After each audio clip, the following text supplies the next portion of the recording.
Welcome to the RI meeting. I'm Christy. I'm your leader for this meeting. Does anyone have an example to give? I do. Thank you, Harry. Naomi, would you be willing to lead Harry through the example? Yes, absolutely. Step is report a single situation or event that occurred, an everyday event, when you began to work yourself up. Focus on a brief description of what happened, specifically what triggered temper and symptoms. Both on my mother and my father's side of the family, my grandparents came from Germany and Austria as adults to the United States, and my father and mother were the first generation to be born in America. And what was drilled into them and subsequently into me was the common German unspoken command: obey authority, don't break the rules. So what I did, instead of crossing over to the first corner, I jaywalked to the corner on the opposite side. And as I was doing that, I looked over and I saw that there was a police car parked, not parked, but stopped for a stoplight. And I thought, oh wow, I just jaywalked and it's illegal. And the police car did a U-turn and pulled up right beside me by the curb and stopped. And the police officer pushed the button that lowered the passenger side window. And I said, that's when I began to work myself up. Okay. So your trivial event was was because you jaywalked, right? And you thought, oh my God, they're going to give me a ticket or something, right? So it was you got worked up. Okay. So step 2, symptoms. Report the symptoms you experienced, both physical and mental.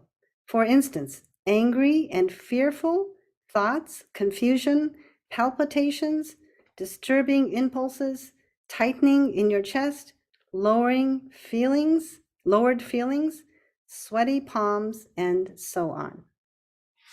Well, first I had a lot of racing thoughts, and the thoughts were mainly, oh no, this officer is going to give me a ticket for jaywalking, or he's going to give me a ticket for jaywalking and give me a lecture about how dangerous it is to jaywalk.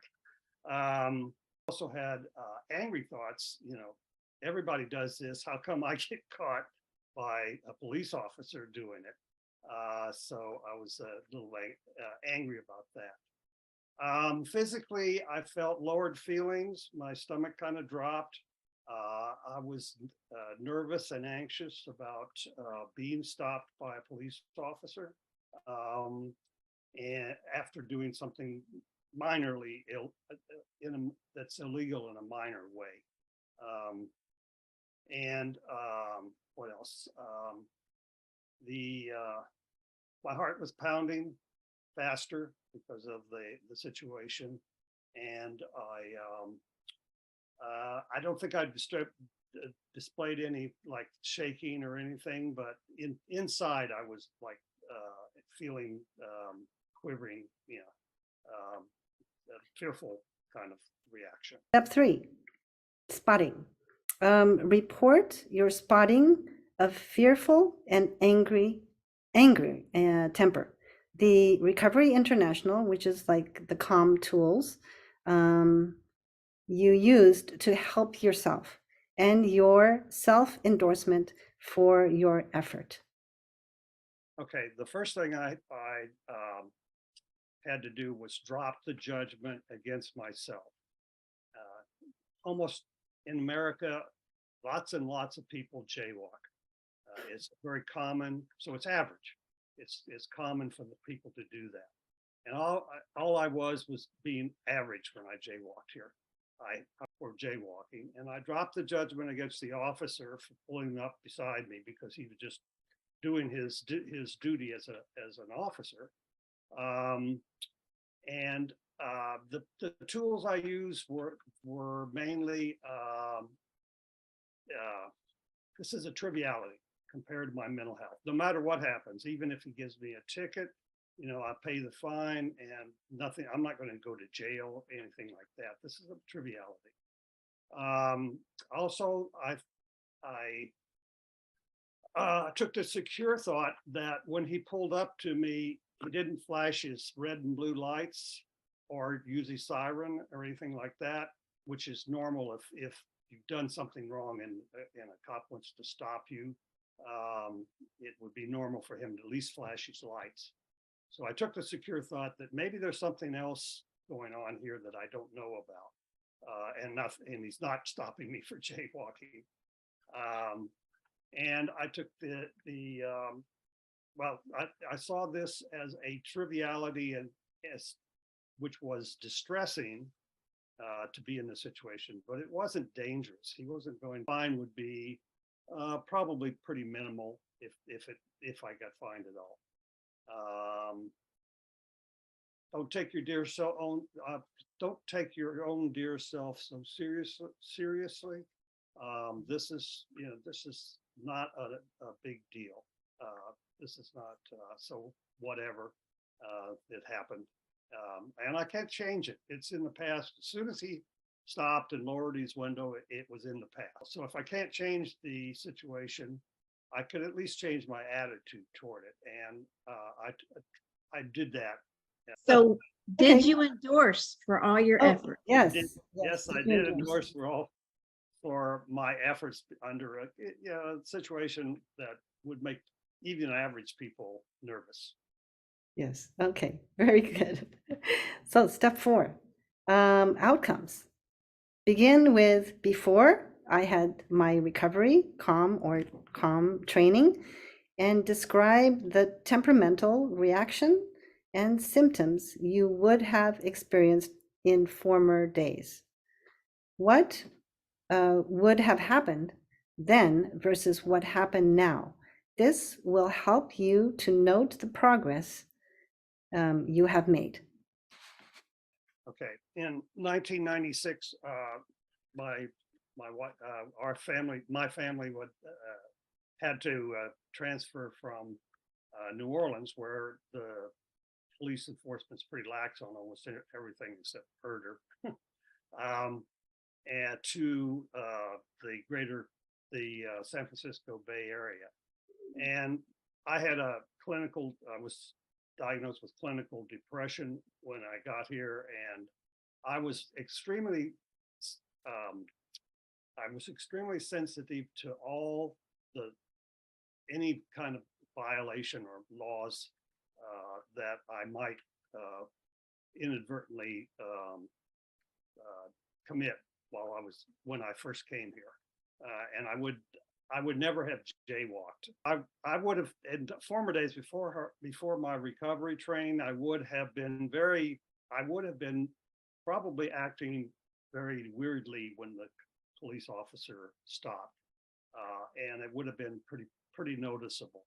But in this case, I think I appeared to be just average. I don't think that he even noticed that I was anxious or nervous or anything like that. When he did roll down the window, he said he was looking for an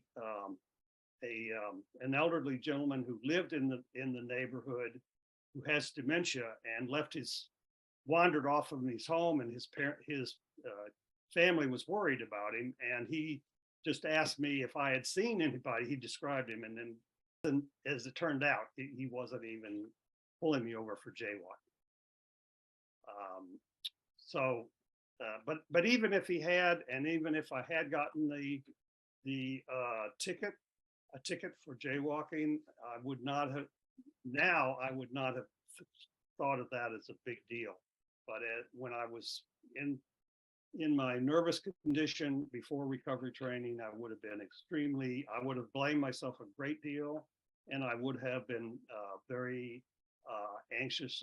So we shall go to the 5th step, which is the bubble, and we will put Harry in the bubble. So Harry, you are going to be put on mute, I think, right? I did. Yeah, he's not supposed to speak. And Right. so we're going to go around the room and ask people. For this step, it is the same as step 3, except that the giver of the example does not participate, and the other participants report the RI tools or the CALM tools the giver might have missed. So we shall start with, is David, would that be okay? Yep, sure. I'm going to spot money as a strong link. And if Harry had been fined, there would have been money. If he had been ticketed, there would have been money involved. So it's average. And it's also average whenever, for whatever reason, it's average for a nervous person and even a non-nervous person. When a police officer pulls up to somebody and then lowers their window to get startled. So that's really average. Thank you. And Christy. Hi. I'm going to spot the example giver. There's a spot, symptoms are temporary, but not permanent. And even if you said the spot, I would encourage you can repeat a spot during the bubble time. True. Okay. How about Tony? Would you like to spot? Yeah, Dr. Rose says being self-conscious and spying on our own performance is another form of passion for self-distrust, which is also connected to our favorite pastime, self-torture. Okay. All right. Thank you. And Cynthia.